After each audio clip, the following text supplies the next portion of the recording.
All right, it's time for episode number 79 of the Press Box Podcast. Today's episode, it'll be myself and our producer Nathan calling it from an alternate location, not in studio today, so if the audio doesn't sound as crisp as usual, that would be why. But in this episode, I'm going to talk about some current events in sports. Specifically, start with some baseball. Shohei Ohtani, obviously the pitcher hitter for the Angels, doing his thing. This is having a great season. We'll talk about that. And then some other baseball topics as well. We're moving on to a little bit of balls. Aaron Rodgers has been in the news lately about not wanting to return to the Packers. We'll see how that plays out. Talk about that. And then a little bit as well as Tim Tebow signing with the Jaguars, which is obviously news anytime he is pretty much involved in anything. So we'll touch on that a little bit well. But as always, before we get into the episode, let's talk about our Twitter account at PressBoxPod. Go follow us on there and get involved. It's always fun. As well as iTunes, subscribe. If you listen to the show, subscribe, rate, review, all that as well. It really helps us a lot. And then finally, I also want to mention our YouTube channel. Search Pressbox Podcast on YouTube. We're putting up a lot of good content on there as well, which I think everybody will enjoy. So yeah, that's it. Without further ado, let's get into episode 79 of the Pressbox Podcast.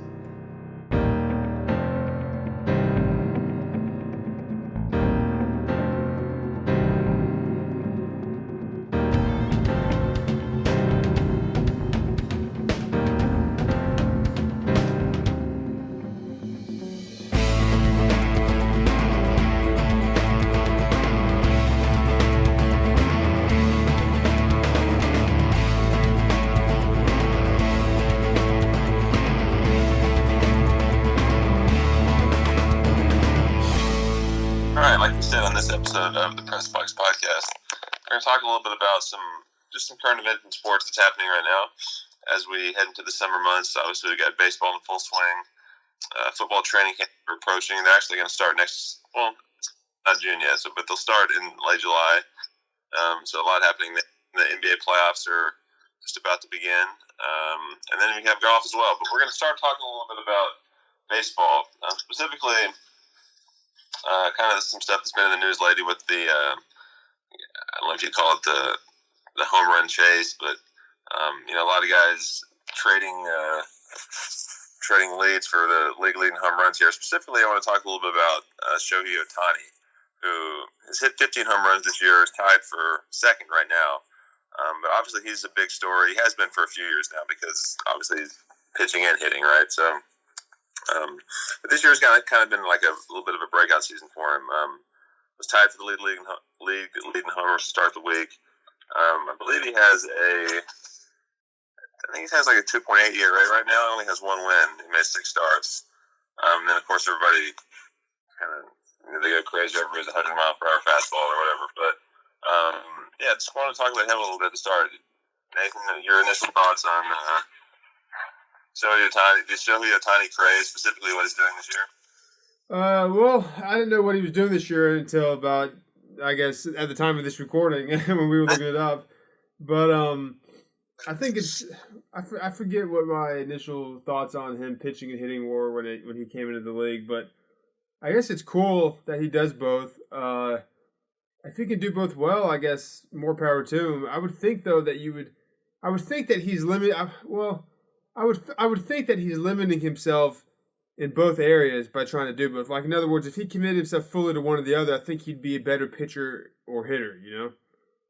I agree. That was my initial thought when he was going to come over from Japan and do this. And I still kind of think that. I think this is his best season so far, the way he's put together.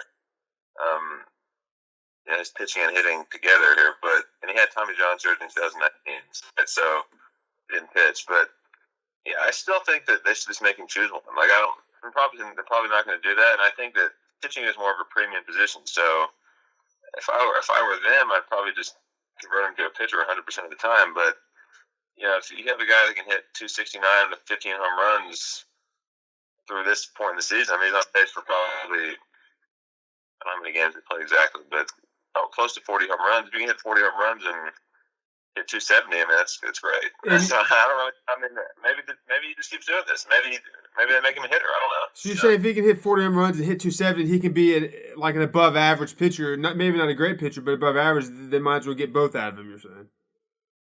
I guess as long as it's not affecting his hitting, right? If you can hit 30 home runs at 270, that's you can't ask for much more than that. I guys get that. Well, I'm saying though, if pitching is the premium position, if he's also trying to become a good hitter, isn't that hurting his pitching? Like couldn't he be an even better pitcher if he just focuses on pitching, or is that not how it works? I'm thinking that like throughout spring training and just throughout the season, I would have to think that you'd have to devote some time to each thing, either to hitting and to pitching. And I feel like do you think there's any time that he's currently right now putting toward hitting that could be put toward pitching, or do you think pitchers just kind of go out there and they throw? Like it's just, I mean, because you have to study hitters, right? But if you're just a hitter, you don't have to study other hitters. You study the pitchers. My point is, there has to be some time that he's trying to balance that he can commit all to one thing and become better at it. No?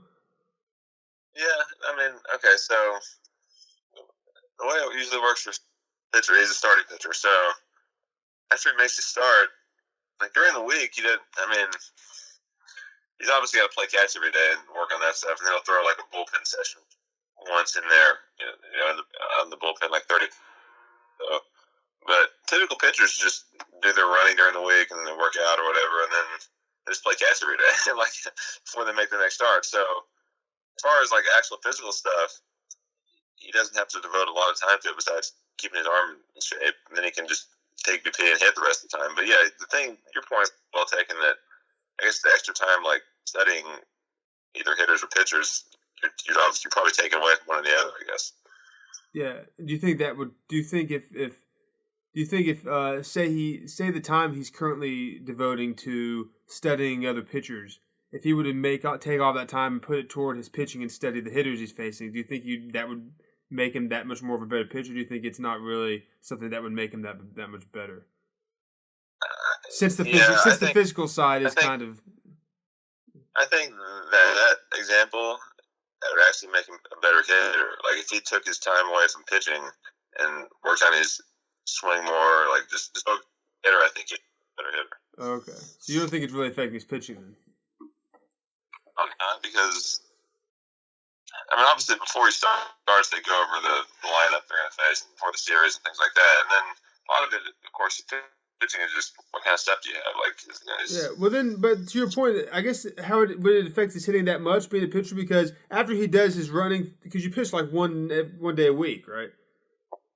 Once every 5 days. Yeah. So after he does his like running and his like little soft whatever you're throwing during the week, that he can do that and take BP, obviously, right? Because hitters, when they're not taking BP, they're just doing nothing, right? So he could be running. But yeah, pretty much. Yeah. But as far as like working on his swing and stuff, like, do they really like? I guess my point is, I was thinking more of the studying aspect. Because do you not think he could work on his swing and that type of thing, like with the time he has currently? I was thinking more just strictly studying opposing pitchers. Like he doesn't have enough time maybe to study opposing pitchers because he's studying opposing hitters. You know what I mean? Yeah, and that's the other point. Like.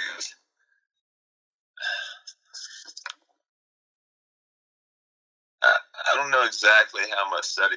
Like obviously, before a series, the pitchers will have a meeting and talk about the lineup and how they're going to attack guys and stuff like that. So, and then obviously, the team doing a division that you'll play again and again, you'll start to know things about guys. The same with the hitters. So I don't know how much studying. Maybe we're overrating studying a little bit here, right? Yeah. Have a hitters meeting. Okay, so now we're facing this guy. Like he likes to throw this. He throws this to right-handers, this to left-handers, and they kind of build like books on guys as they play the season. And then, as far as video goes, a lot of hitters watch videos on themselves, like to see how their swing looks and stuff like that. So maybe he's not being affected at all. We'll never know, I guess, unless they make him pick.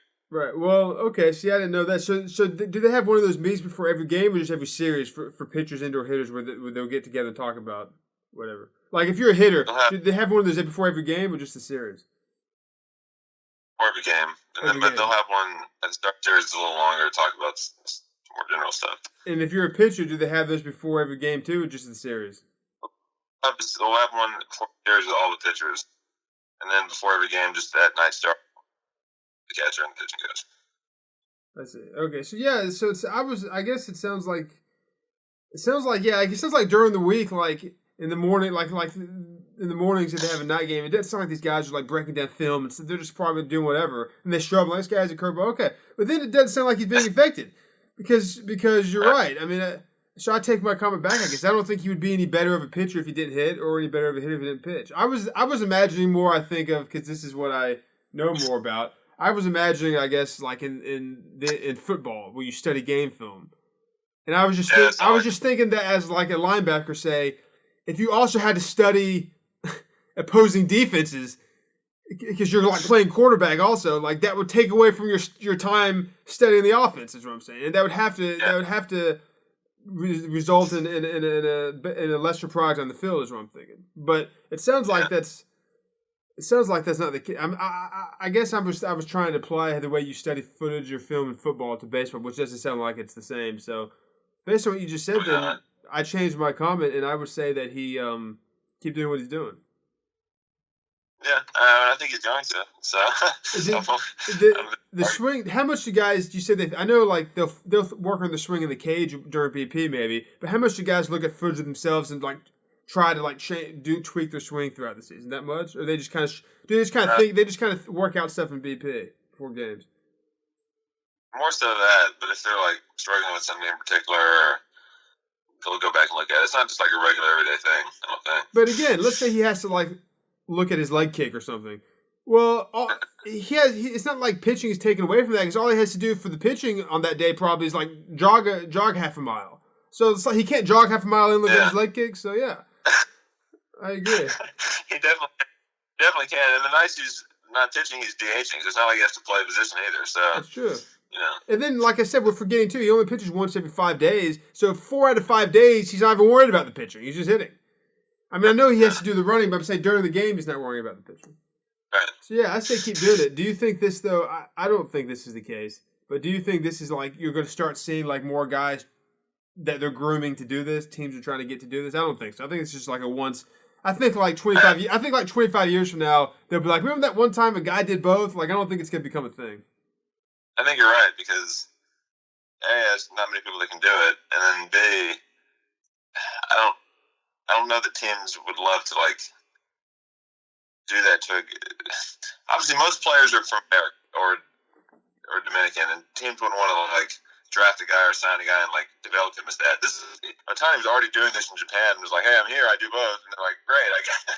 So it's like they just took what was available. You know what I mean? Like. I guess I know what you mean, but I guess what I'm saying is like, okay, yes, from the MLB team standpoint, maybe, but how about like, do you think this should become a thing where kids are groomed to do this? Because I'm sure in Japan, he started doing this somehow. Like, I guess my point is in Japan at some point when he was in high school, no one told him like focus on hitting. Like, I guess they nurtured him to do both.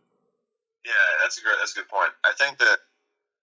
Because if MLB team has a guy coming out of high school that they want to draft who already does both, they'll probably be like, great, just like they did with Ohtani. But go ahead, sorry. Yeah, and there's guys in college that do both. I mean, not so much maybe start, but there's like position players that'll come in and close games and stuff.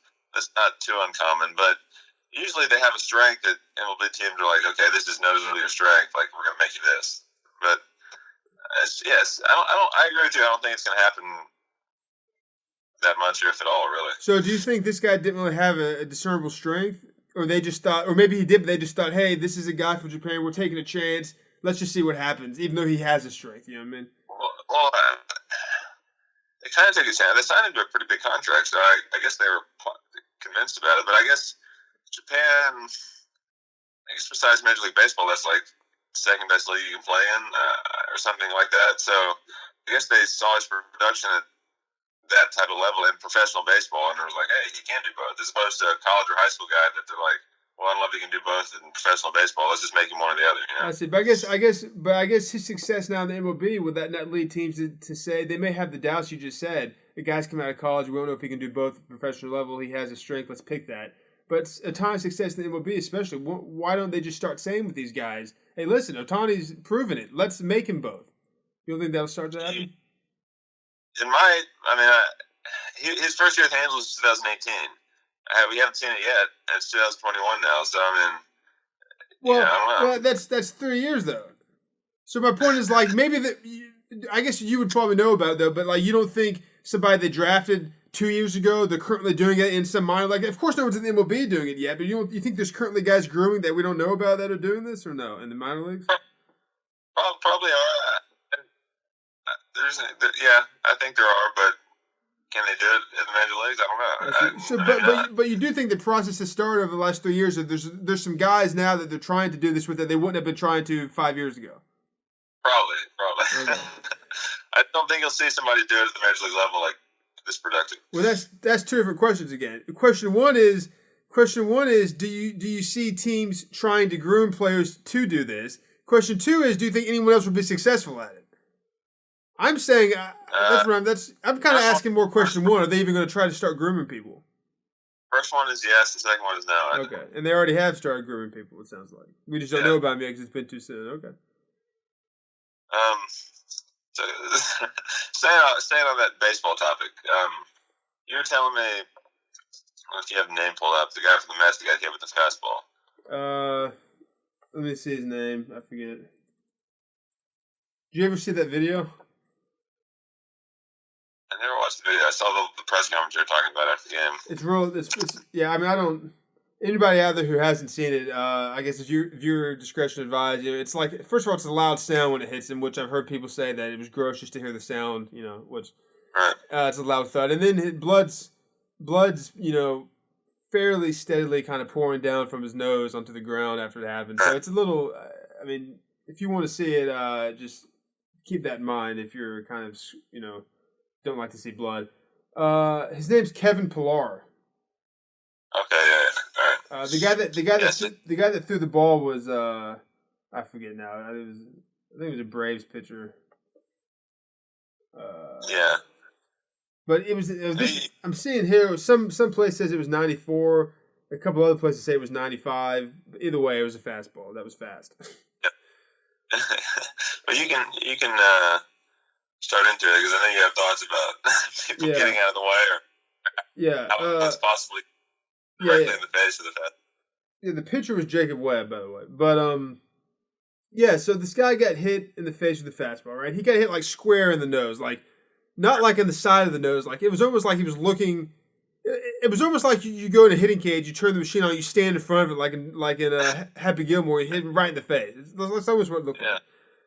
And the announcer when I went back and watched it the other day, and as they were showing the replay, I guess in the broadcast, the announcer was like he had zero chance to get out of the way of that. I'm like, zero chance to get out of the way of that. Okay, first of all, I'll preface it by saying I've never stood in the batter's box and had anything coming at me anywhere near that speed. I've only played Little League baseball and like 13-year-old baseball, nothing near that speed. So I realized that. You have like a split second to react when it's coming fast. But I'm also just thinking that like it doesn't take much more. It doesn't take a whole lot to avoid that from happening. Like even if he still gets hit in the head, but just to turn your head a little bit so it doesn't hit you square in the nose. I'm thinking it doesn't take but a split second to do that. So I'm just wondering how that happens because when he's standing in the batter's box, he's already his head's already slightly turned. He's not staring right at the pitcher. You know what I mean? Like typically, unless he has like a wide open stance or something. But even then, he'll turn in though. Even then, right? And so his head's already kind of turned, and that's why they have the earpiece, right? So I'm thinking he almost has to like, as he's striding, he almost has to like turn toward the pitcher on purpose. Like I don't understand how that happens. I'm thinking you at least have enough time for 95 miles per hour or any pitch. Given that your head's already slightly turned with your cheek to the pitcher, I'm thinking you have at least enough time to flinch a little bit and have it hit your cheek or even hit like your side of your nose, but not square in the face. I'm a little confused about that. What do you think? I'm confused too because you're 100% right. Like, first of all, the Major League batting helmets, there's only one ear flap and it's on the side facing the pitcher, obviously.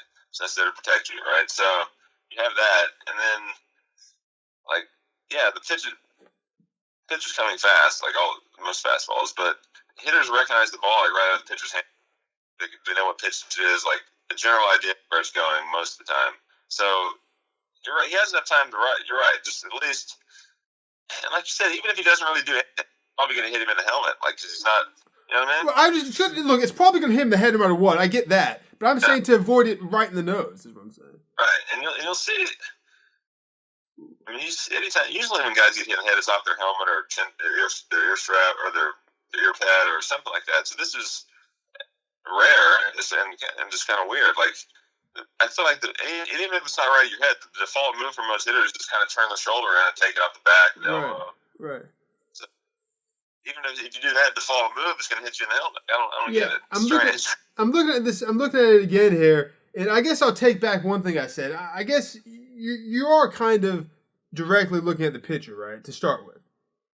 Turning your head. Right, so you are basically looking square at him, though, right? Like the ear flap only helps you if you turn your head to use the ear flap, right? Like in other words, if you're in your stance, and you don't move a muscle, it's gonna hit you right in the face. Right. Okay, but to your point too, all it takes is just like a very tiny movement, turn your head. Right. So I take back what I said. If you don't move a muscle and you're in your stance, it won't hit you in the flap. It'll probably hit you right in the face. But again, and that's what he did. He didn't move. He didn't do anything. So I'm thinking like I paused it. The ball's right in front of his face. I paused it, and he's still like it's amazing. I don't get it. Here's my thing too. You have enough time with a 95-mile-per-hour fastball to decide if you want to swing or not. You have enough time to decide: is that just off the plate? Is that just on the plate? Do I need to swing? You have time to go through all that in your head, and you don't have enough time to do the like the primeval human response of getting out of danger. Like that's something that you don't even have to think about. That should be like bang. You have to think about is that on the plate or off the plate. You don't even have to think about avoiding danger. The more I talk about this, the more mind-boggled I am. And I know they don't want to make me feel bad, like the announcer, like, oh, what's he doing? Get out of the way. They want to make me not feel bad, but to say he had 0% chance of getting out of the way of that, come on. I agree, and because I haven't watched like all the MLB networks and stuff like that, so I don't know if they talked about it. But I'm surprised they're not talking about that same type of thing on TV. Like, okay, how do you get out of the way of those pitches? Like, it's so easy to get out of the way, or how to get out of the way. You just turn your head, right? That's why you have the helmet. Yeah, and maybe they. Go ahead. What? Maybe they did talk to that. I didn't see it, but I'm surprised nobody's talked about that. Yeah, maybe. Yeah, again, I didn't see. All I was talking about is the announcers on the broadcast, what they said immediately. But the only thing I'm thinking is, you're right. Typically, your reaction is to turn your back to the pitch if you think you're going to get hit. I think. But I have seen guys a lot before who, if it's coming like real high, they might kind of open their chest to it because they're trying to get back out of the way. Right? So I've seen that before where they kind of try to lean back. So then that would kind of open you up a little more, maybe. But you didn't even do that. That's what I'm saying. So if he was trying to lean back and it like hit him in the face, he didn't even do that though. He didn't move a single muscle. And even when you're leaning back though, I think you're kind of turning your head probably a little bit, like to hit you in the side of the nose. That's kind of what happened to Harper, right? Let me see the Harper one. So he kind of tried to do like a back, but still got hit. Like kind of in the chin, it's kind of in the ear flap, kind of in the face, like combo. I don't know. Let me check his. You can pull that up. Yeah, that's what I'm saying. If you're gonna get hit in the face, it has to be from the fact that you tried to kind of lean back or whatever. If you turn your back at all, it should hit you in the face. Right. It might hit you in the ear flap, but let me see here. Pull that up. Yeah, I'm watching it. Yeah. Okay. Yeah. See. That's a perfect example of what I'm trying to say. Everybody, go look at Bryce Harper get hit in the face. He tries to obviously get it. It says on the screen here, you know, like on the broadcast, it says it was 97, so that's faster. He obviously tried to get out of the way by kind of like shrugging and leaning back. It just happened to hit him in the face. Right? Did he get it? Where exactly did it get him? All face, or is it? Well, see, I'm not looking, but blood wasn't pouring out of his face or out of his nose. It got him. I think it got. Okay, yeah, look, it got him, well, he's left-handed, but it got him kind of like in the cheek, like on the side of the mouth, like right below the nose. So, but it got him on the side that was actually, he turned his head so much trying to get out of the way that it got him on the side that was facing the plate. Does that make sense? Yeah, it was the non-ear flap side. Right, but it didn't hit him square in the face because he was trying to get out of the way. And it's obvious, again, it's obvious that, like, he immediately, I'm looking back at this. This, I could talk about this for a long time. This fascinates me. All right, I'm watching this again. My thing is loading. This is an interesting topic. Yeah, I want somebody to talk about this in depth. He, like, immediately realizes what's happening, and he tries to get out of the way. Like, maybe does it have anything to do with the fact that what arm the pitcher's throwing with? Like, he's left-handed, Harper. The pitcher was left-handed. The Mets guy, I'm willing to bet they were both right-handed. Let me see. Yeah, I think Pilar's a right-hander. He is, and the pitcher was probably. So then it shouldn't be any difference because it's left, right. Let me see. Well, I mean, lefty on lefty is the hardest matchup for some. It's harder than righty on righty for the hitter to, like, pick up the pitch. Okay. So, but still, I mean. Well, okay, so this was righty on righty, the Mets guy. So you're saying that's easier than lefty on lefty, and Harper still was able to not have it hit him square on the nose. Right. So I'm not trying to call out Pilar. I'm not trying to make the guy feel bad. I mean, I'm just trying to. I just think we need to have a conversation about this in the sports world. Like it's not that hard to get out of the way of a pitch. I think there's and this is rightly so. I think there's so much discussion about how hard it is to hit and how little time you have to react, and that's all very true. But then they try to take that. They try to take that and apply it to because of that. Because it's so hard to hit and you have so little time, you're just going to get hit square in the teeth sometimes. It's like, no, I don't. That's ridiculous. No, I think we're on the same page there, 100%. Yeah, okay. Well, maybe in spring training now they're going to have to start having, like get out of the way sessions about stuff like that. I don't know. I still look. Yes, probably talk about how to get out of the way. That's ridiculous. Though. I still think you have to tell somebody how and when to get out of the way. That should be a human instinct. Like, I've never played highlight, all right? That's the sport, right? But if you put me on the highlight court and you throw a ball at my face, I'll probably try to get out of the way. And I'll probably do so, like, fairly effectively. You know what I mean? Like, I don't think anybody has to take me and say, hey, in highlight, this is how you make sure you don't get hit in the nose. I'll probably be like, that'll probably be my instincts. I'll probably try not to get hit in the nose. Like, I don't know. Okay. That's, I agree. It's a fun topic. I mean, not fun. It's like fun to talk about. And it's kind of like, I don't see how you get hit square in the face. I'll end with this too. Obviously, throughout the history of baseball, there's a lot of videos you can find of people get hit in the face. It happens. Yeah. But my only point is, it's very rarely. This is the only time I've seen where it happens when the guy didn't even seem to flinch. Like, it's weird. I'm sure there's also a case where a guy tries to get out of the way, like Harper did. But it has similar effects as this guy. Like, they really got bloodied and beat up. Harper didn't get too bloody, it didn't look like. I'm sure that's happened. But again, if that were to happen, like, and we were watching that video, I'm like, okay, the guy tried to get out of the way. He just didn't turn. I also understand that maybe you'll do something, but you kind of do the wrong thing at the time. Like Harper did. You do the wrong turn, which is going to hit you. But this specific case, and the fact that the announcer said he had 0% chance is mind-boggling. But we'll move on. Yeah, I think we're in agreement there. All right, let's switch topics here a little bit. Talk about Aaron Rodgers' situation here. That was in the news recently. Let's see if I can pull up the article here. Let's see. This is talking about, okay. This article's talking about the head coach saying that he hopes they can quote get him back in the building. Talking about Aaron Rodgers, and the coach says he's unfazed after his ESPN interview. Yeah, I didn't hear, but he apparently said something to ESPN. Rodgers, I don't know. Yeah. Let's see. Well, look, Aaron Rodgers wants to play. He doesn't want to, like, not play.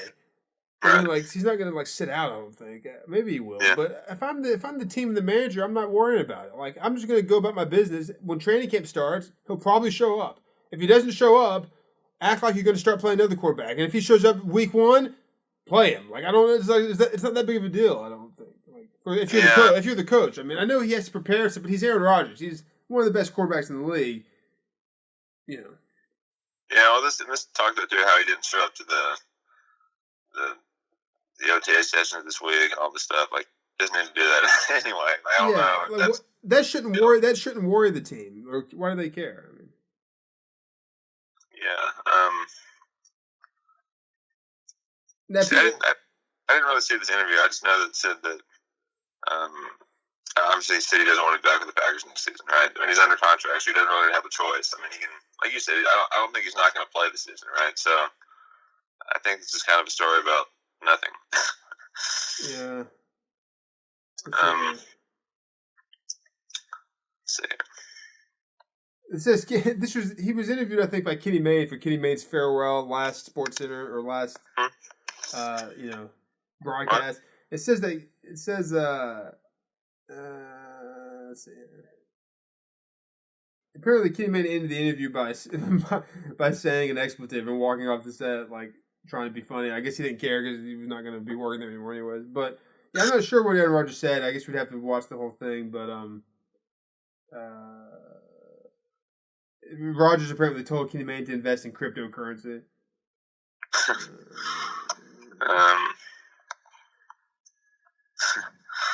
But yeah, so I don't know if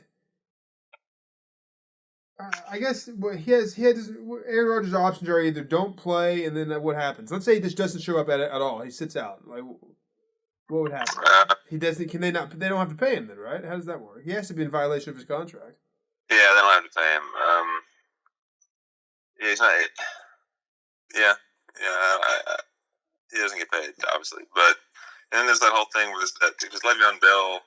Of course, he sat out the whole season, but there's that like November 11th deadline or something where if you sit out past then, you lose you're not traded with the season, so your next free agency or something like that. Like I don't know. But yeah, he's gonna play for the Packers as far as I'm concerned, and this is all ridiculous. He may like sit out some training camp, like. Somebody like him who probably doesn't need a full training camp and doesn't probably really want to go. He could just show up like 2 weeks before the season and be ready, right. Something like that. Yeah. And again, if you're the coach of the Packers or the management, like, is that do you really like? Are you that concerned about if he does that? You know what I mean? Like, you're not that. concerned. He won the MVP last year. Like that's what I'm saying. He's gonna be a good quarterback. Like, now, if Trevor Lawrence was pulling this, the Jaguars probably should be a little concerned because like the guy needs to like get in the building and learn how to play in the NFL. That's okay. So then you brought up Trevor Lawrence at the top because you saw the Tebow sign with the Jaguars, right? Yeah, I saw he walked out or he had his first practice or whatever. Yeah, as a tight end, which said he signed a 1-year deal, and then it said he will compete for a tight end spot. So I guess there's no guaranteed money. I guess he has to make the roster, but there's no way he doesn't make the roster because Urban Meyer's is a little guy, and he's going to be on the field this year. Oh yeah, he'll be in and out of a couple games here and there. I don't think he'll be the like starting tight end. Do you see any scenario put him in like quarterback for like certain packages and all this stuff? Oh yeah, that's a good point. Yeah, they'll probably do that. They'll do some weird stuff with him. You're right. They'll put him at like. What do you call it? Like a wing back type of thing and motion him around. He can do that kind of as his tight end position. They'll motion him around and do stuff. They'll do some wildcat type of thing probably where he can kind of like jump throw it or whatever if he wants to. They'll do some crazy stuff, but I don't think he's going to be an every down tight end. Like Trevor Lawrence is not. Trevor Lawrence is not going to be looking at Tebow like on third downs to try to move the chains. It's not going to be like Kelsey or Kittle or something like that. No. For some reason they signed him as a tight end. Like I don't know why they could just sign him as a quarterback and then do whatever they want with him. Like why did they sign him as a tight end? I guess it's a good point. I guess it doesn't really matter. Like what you signed him as, yeah. Any guy you can put him wherever you want. Exactly. So I don't know why they wouldn't I don't know why they wouldn't sign him at the position that he actually had success in the NFL in. I don't know. I think I saw him. He was wearing like number 5. I guess. Of course, now in the NFL you can wear whatever number you want. It doesn't matter. I guess. He's wearing number what? 85? I think so, yeah. Maybe that's something to do with like his number assignment. If he was a quarterback, he could wear like number 4 or something. I don't know. Yeah, I don't know. That's or maybe they figure. Maybe they're thinking that more often than not, if they have him on the field, they want to line him up in something like a tight end. So I guess if he's listed as a quarterback and he's like number 4, and they try to line him up as a tight end, do you have to like report him to the reps then when he goes in the field? Like if he's gonna have his hand on the ground, I don't know how that works. You know what I mean? I don't know either. Yeah, you're right. And then it's probably easier to just put a number 85 back there, like to take a direct snap. Right. It's probably easier to put a guy like that to snap it to or to hand it off to than it is to put a quarterback like on the line. Yeah. Yeah. If you can even do that. So, yeah. So that's probably answers that one. But yeah, it's also look, Urban Meyer likes him, so obviously, and it's good publicity for. Well, it's publicity, so there's no such thing. Some people say right, it's good or bad publicity. It's just publicity, which.